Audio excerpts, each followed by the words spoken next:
Hey Kerry, I'm checking out your 92 Ford F250 T2X1 computer. That fits the 5.8 351 motor. Okay, here's what we see. Overall, your computer looks pretty good, like they often do. Not a lot of signs of trouble. Most of the components look brand new. Everything on the bottom looked pretty good. Lots of stuff down there.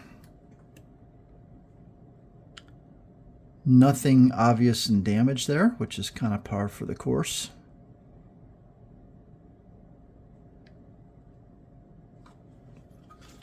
Where we're really interested is looking at the capacitors. That would be this guy, and this guy. You can tell that they're original because they're the teal blue. Oh, that one's really loose. They really shouldn't wiggle when you touch them hardly at all. And that one there, he wiggles really easy. He's about to break off. Okay, so what do we see? I see that this computer's never had a chip in it before because it's still got the original coating or white lithium grease or whatever it is they use on that to cover those pins. So she's a virgin. She's never had a chip. It's a 15 megahertz computer according to the clock speed. And it's got the original capacitors in them. At a glance, just bare eyes, that looks good. That looks not so good. And that looks worse. So let's do a little bench test here. And we'll see what this thing thinks. So this is your power. This is your check engine light. And this is your fuel pump operation. Now when we turn it on, the check engine light should come on and the fuel pump should run for 1 second. And it does. And we got about 4.97, 4.98 volts on the 5-volt regulator. That is correct.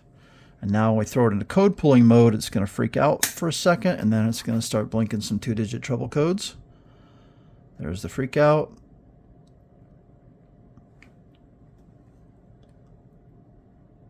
And she blinks the trouble codes. There we go. We don't care what codes they are because on the bench it's going to throw all kinds of codes that it wouldn't in the truck. So it's functional. We have a operational computer, but we don't know how good it runs. Probably runs less than perfect. So now we will unhook it from the bench and I will put it on our new inspection microscope we're excited to use. It's a lot of fun playing with new toys. This is not the microscope we use for actually doing repairs. This is just what we use for showing you what we see. We do probably a more thorough inspection when we're actually working on it than what you're going to see here. Zoom in a little bit.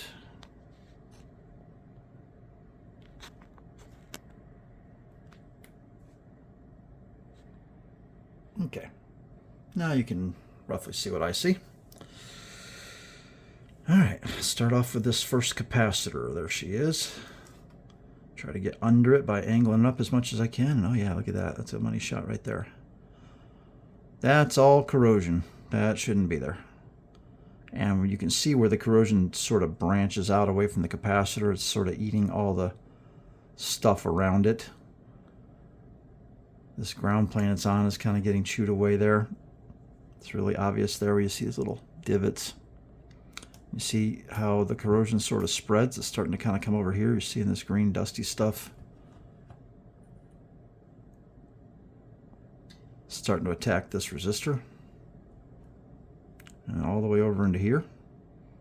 The problem with these capacitors is when they leak their little acidic fluid, it spills and runs all over and starts eating everything around it. So now this trace here looks like it could have a problem. That trace looks like it's got a problem. This pad at least needs cleaned up. And so we want to get to these as quickly as we can and get that acid out of there. Backside of this capacitor definitely does not look so great.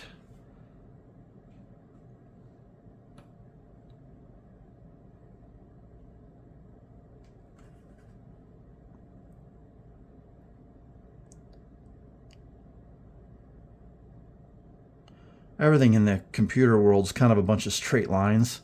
So when you see a round or jagged edge thing, That's not originally looking that way. This was originally all looking like this stuff, the gold.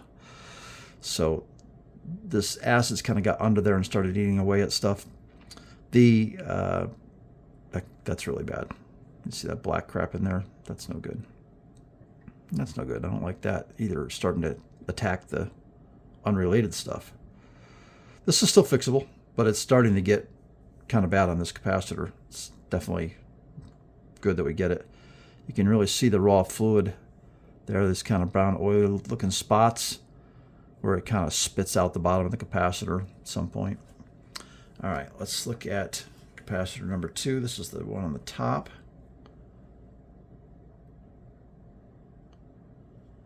You can really see where she spilled her guts. See the drips there on these traces? You got 4 or 5 little traces here, and basically there's drips on every single one of them, so we're going to have to clean all that off and see if that actually ate into those little traces. It's just a tiny little dot. This whole capacitor is only about 1/4 of an inch thick, maybe, something like that, 5/16 tops. So if this is 5/16 wide, and these traces are very small, and one little drop properly placed right in the middle of that trace like that is problematic.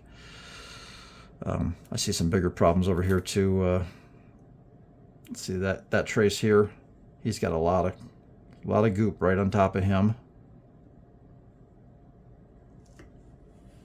And let's see from a different angle.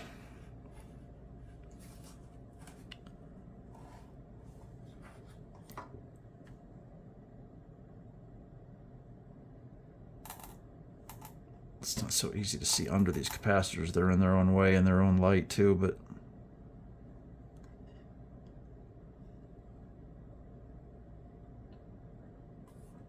there's a little better view.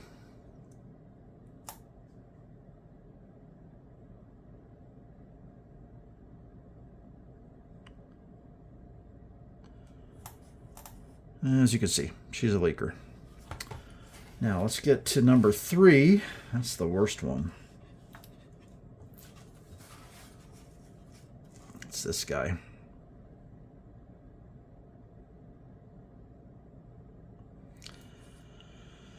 There's a lot of leaking going on there.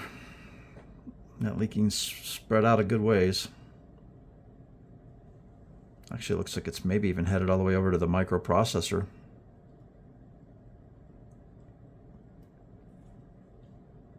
I can see, let me see if I can point a little bit better here. You can see right here on the edge, that brown goop there's all up to the edge of the processor. It really shouldn't be there.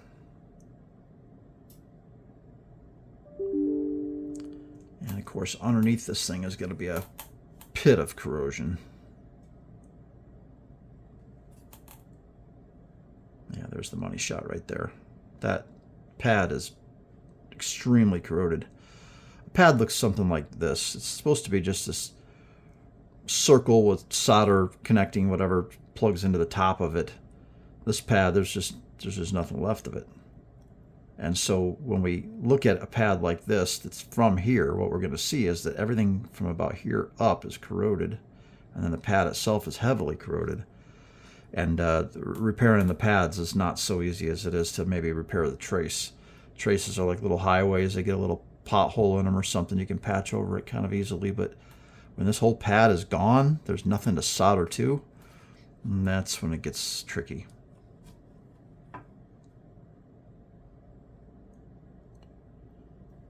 This thing's actually taken the conformal coating and started to bubble it up. You don't really see that often. That's pretty bad, pretty corroded.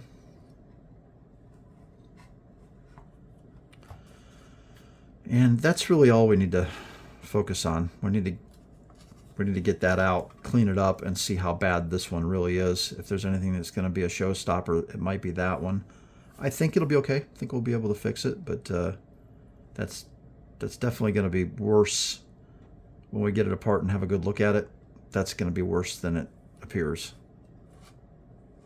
A lot of surrounding traces there that look like they may have a problem, like these two here,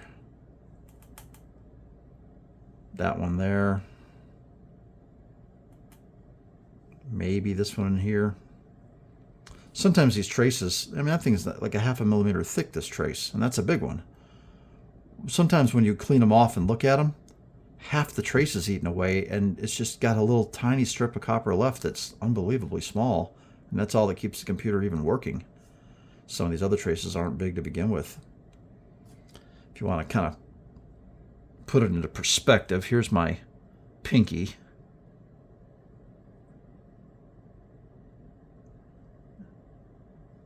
Give you some idea of how small these little guys are.